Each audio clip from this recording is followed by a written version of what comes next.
If you're still uncertain about which background is best, or if you have an ideal setting in mind, well, there is one other type of background that we can talk about, and that is a green screen. Using a green screen can give you a lot of flexibility and versatility in terms of putting yourself in whatever setting you'd like. Also, you can put different graphics behind you. If you have slides or images that you want to display, you can also, in editing, move yourself around the screen and reference different bullet points during your presentation. All of these things are helpful, but I will be honest with you, using a green screen is very tricky and requires a lot of careful planning and attention. So let's go into the specifics of exactly how to use a green screen. When it comes to using a green screen, I cannot stress enough the importance of getting the right material and having the right lighting. Let's discuss the material first. Now, there's a couple of options of green screens. One is this large piece of fabric that I have behind me on the stand that I've been using. You'll notice that there's a lot of extra fabric rolled up at the bottom. This is a 9 by 20, so I could easily roll out the extra fabric and stand on it if I needed a full body shot to put myself in a different environment. But in this case, I've been shooting just from the waist up, so I haven't really needed all of this extra fabric. But just to give you a sense of the options, this is one option, is to use the fabric. You'll also notice that I'm using these clips again to stretch it out because I don't want it just draped and showing any kind of wrinkles in it. If there are any kind of wrinkles in the fabric, let's say I moved it in like this. If I had it more like a curtain where there's wrinkles like this, that's not going to make for a very good key to take the green out. So I want to make sure that the fabric is very tight and even. Anything like this, you'll see there are shadows that come in there. I don't want that. So instead, what I've done is stretched it all the way around the pole. And using these clips, I can get it really tight and even so that it doesn't show any wrinkles. The material is really important because if you get a material, a cheaper green screen that is cotton or muslin material, it can actually be really reflective. And if you ever see someone with a little bit of green light around the edges of their face or their head, when they shoot themselves against a green screen, it's usually caused by using a material that actually bounces the light off, and so you get what's called spill on your face, and it's really hard to get that off. And it's actually, it makes it much more obvious that you're using a green screen when you see green spill around your face. So you definitely want to make sure that the material you're using is a little bit more denser and will absorb the light as opposed to reflecting the light or bouncing the light. So what this is a special material that actually doesn't hold wrinkles. Now, while it is a little bit wrinkled because it's been folded up in a bag, you don't notice the wrinkles in the video because I'm standing in front of it. I've separated myself from the background, and any little minor wrinkles are kind of insignificant. So I don't have to worry too much about those. Whereas cotton or muslin material can wrinkle very easily and hold them, and it's very hard to get those out when you're keying out the background. The other type of green screen you can use is one like I showed in the equipment video yesterday, and that is one of these pop-up screens, 5x7 pop-up screens. What I like about this, as I told you, is it's green on one side, I'm knocking over my lights here, and blue on the other. So this gives me a couple of options to choose from depending on what my subject or what I happen to be wearing in the video. So I can choose to either use the blue side if I'm wearing more green clothing, or if I'm wearing blue clothing, I could use the green side. So this is just another option, and it also folds up so it's a little more portable and easier to set up. I don't have to drape it and hang it on my frame. I can just prop this up against a wall if I want, although I do generally like to hang this on the frame because, as I said yesterday, it gives me a little more options on the height of it. I'll set this back over here. And let's also go into talking about the lighting of the green screen. So you'll notice that I actually have 3 lights that I'm using to light the green screen. I'm actually using 5 lights total, but I'm using 3 lights just for the green screen.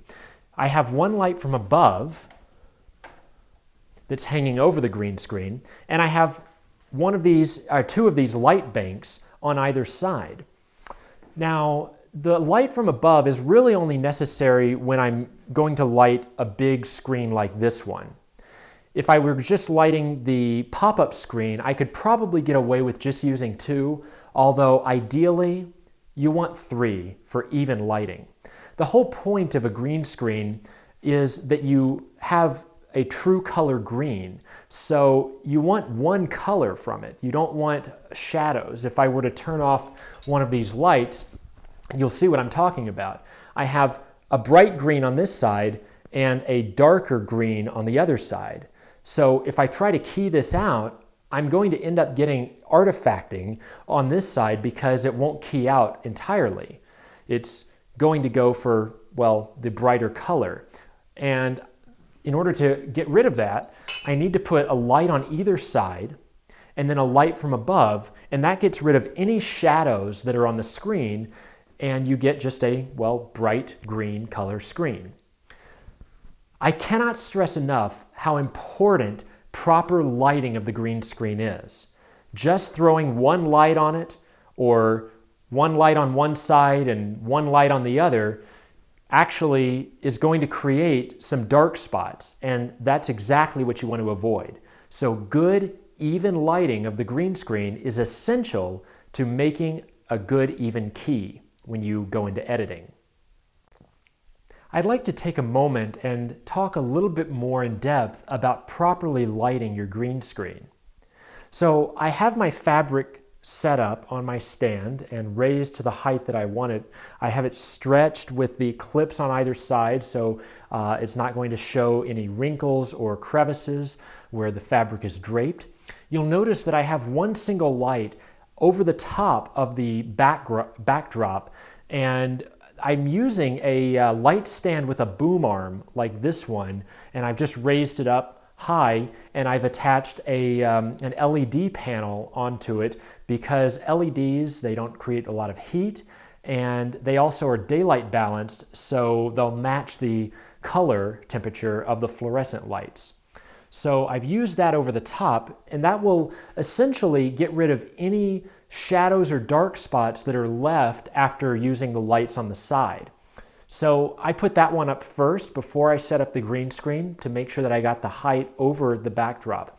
Now, if you don't have a light stand with a boom arm, you don't have to have one. You can also just use a traditional light stand and extend it all the way up to its fullest height and put it behind your backdrop and angle it down, and you'll still get that light from above, which will take care of any dark spots or shadows. So that's the first light that I've set up. Now I have 2 of the fluorescent light banks, like I showed you, 1 on either side.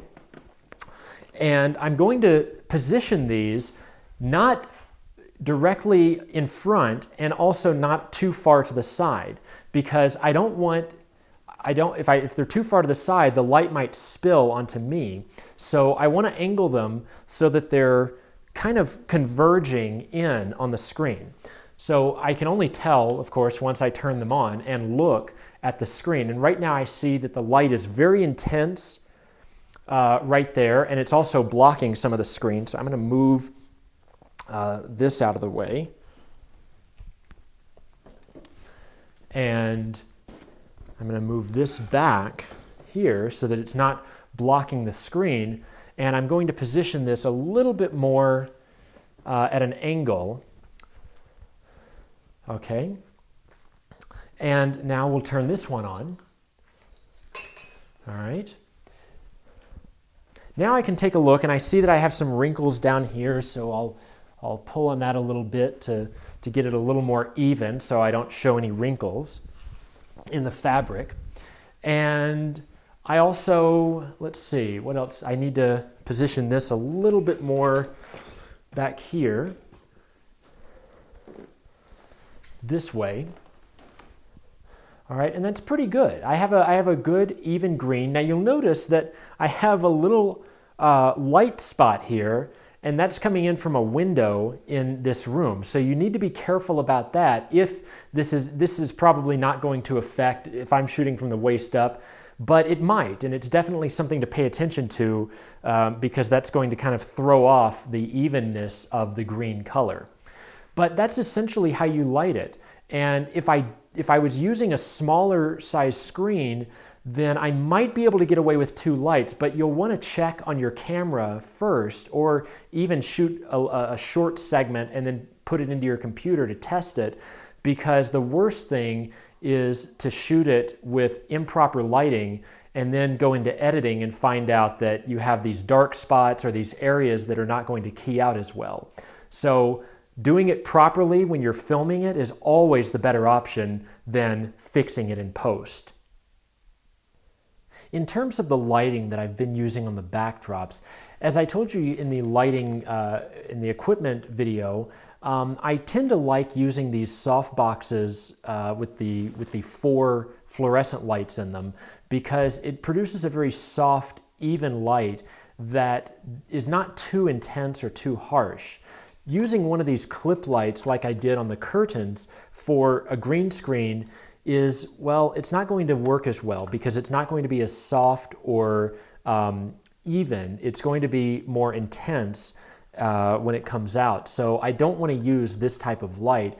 I would much rather use these fluorescent light banks because it's going to produce a softer, more even light on the green screen, and it'll make it much less likely to have any dark spots or shadows.